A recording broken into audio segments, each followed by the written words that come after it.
அண்மை செய்தி ராமேஸ்வரத்தில் காதலிக்க மறுத்த 12ஆம் வகுப்பு மாணவி குத்தி கொலை செய்யப்பட்ட சம்பவம் தொடர்பாக தற்போது பாமக தலைவர் அன்புமணி கண்டனம் தெரிவித்திருக்கிறார்.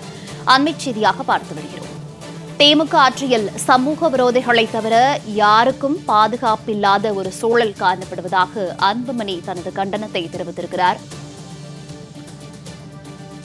+2 மாணவி குத்தி கொலை செய்யப்பட்ட சம்பவம் தொடர்பாக பாமக தலைவர் அன்புமணி கண்டனங்களை தெரிவித்திருக்கிறார். திமுக ஆட்சிக்கு வந்த பின்னர் 3 ஆண்டுகளில் மட்டும் மொத்தம் 217 குழந்தைகள் படுகொலை செய்யப்பட்டிருப்பதாகவும் அன்புமணி தெரிவித்திருக்கிறார்.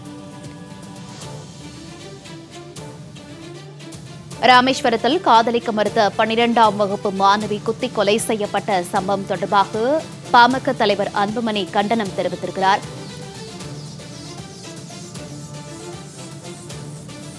ராமேஸ்வரத்தில் காதலிக்க மறுத்த 12ஆம் வகுப்பு மாணவி குத்தி கொலை செய்யப்பட்ட சம்பவம் தமிழகத்தையே அதிர்ச்சிக்குள்ளாக்கி இருக்கக்கூடிய இந்த சூழலில் பாமக தலைவர் அன்புமணி இந்த சம்பவம் தொடர்பாக தனது கண்டனங்களை தெரிவித்திருக்கிறார். விவரங்களோடு செய்தியாளர் லாவண்யா இணைப்பில் இருக்கிறார். லாவண்யா, வணக்கம். ராமேஸ்வரத்தில் +2 மாணவி குத்தி படுகொலை செய்யப்பட்ட சம்பவம் தொடர்பாக பாமக தலைவர் அன்புமணி தனது கண்டனங்களை தெரிவித்திருக்கிறார். என்னென்ன விஷயங்களை அவர் மேற்கோள் காட்டியிருக்கிறார்? முழு விவரங்கள். வணக்கம். ராமநாதபுரம் மாவட்டம் ராமேஸ்வரத்தில் காதலிக்க மறுத்த 12ஆம் வகுப்பு மாணவி ஷாலினி அதே பகுதியை சேர்ந்த முனியராஜ் என்ற ஒரு இளைஞரால் கத்தியால் குத்தி படுகொலை செய்யப்பட்டிருப்பது மிகப்பெரிய ஒரு அதிர்ச்சியை ஏற்படுத்தி இருக்கிறது. மாணவியினுடைய அந்த குடும்பத்தினர் மிகப்பெரிய ஒரு சோகத்தில் ஆழ்ந்திருக்கிறார்கள். ராமேஸ்வரத்தை அடுத்த செங்கோட்டையை சேர்ந்த மாணவிதான் ஷாலினி. அவரை நீண்ட நாட்களாக முனியராஜ் என்ற ஒரு இளைஞர் காதலிக்கும்படி தொடர்ந்து தொல்லை கொடுத்து வந்திருக்கக்கூடிய ஒரு சூழலில் அவரை காதலிக்கும் ஷாலினி மறுத்துவிட்டார் என தகவல் பரவி வருகிறது. இந்த ஒரு நிலையில் இன்று காலை மாணவி ஷாலினி பள்ளிக்கு செல்லும் வழியில் மறித்து கத்தியால் குத்தி படுகொலை செய்திருக்கிறார் முனியராஜ்.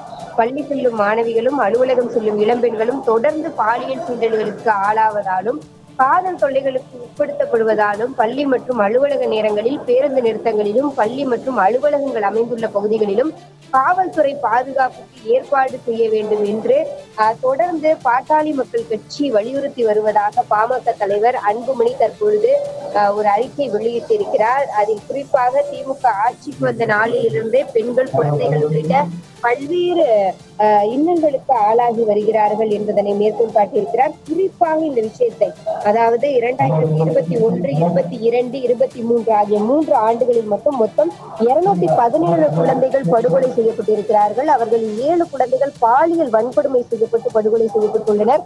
அதே போல திமுக ஆட்சியில் குழந்தைகளுக்கு எதிரான குற்றங்கள் 60.66 விழுக்காடும், போக்சோ வழக்குகளினுடைய எண்ணிக்கை 52.30 விழுக்காடும் அதிகரித்துள்ளன என்ற மிகப்பெரிய ஒரு அதிர்ச்சி தகவலை பாமகவினுடைய தலைவர் அன்புமணி மேற்கோள் காட்டி இந்த அறிக்கையை வெளியிட்டிருக்கிறார்.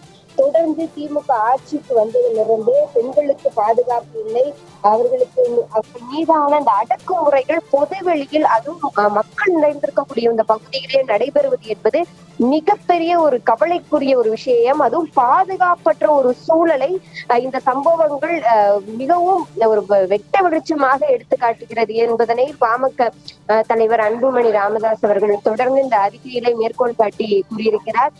குழந்தைகளுக்கு அதே போல பாலியல் வன்கொடுமை பள்ளி குழந்தைகளுக்கு நடைபெறுவது என்பது மிகப்பெரிய ஒரு குற்றமாக பார்க்கப்படக்கூடிய ஒரு சூழலில் தொடர்ந்து பெண்கள் அச்சுறுத்தலுக்கு ஆளாகி வருகிறார்கள், கொலை மிரட்டலுக்கு ஆளாகி வருகிறார்கள், காதலிக்க மறுத்தால் கொலை செய்யப்படக்கூடிய ஒரு சூழலுக்கு தள்ளப்படுகிறார்கள் என்ற ஒரு சூழல் என்பது தமிழகத்தை பொறுத்தவரையே மிகப்பெரிய ஒரு அதிர்ச்சியையும் கவலையையும் ஏற்படுத்தியிருக்கக்கூடிய ஒரு விஷயம்.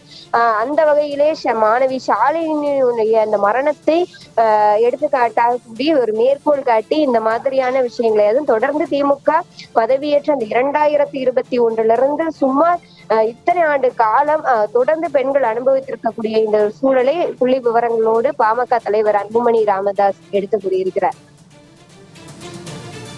தகவல்களுக்கு நன்றி லாவண்யா.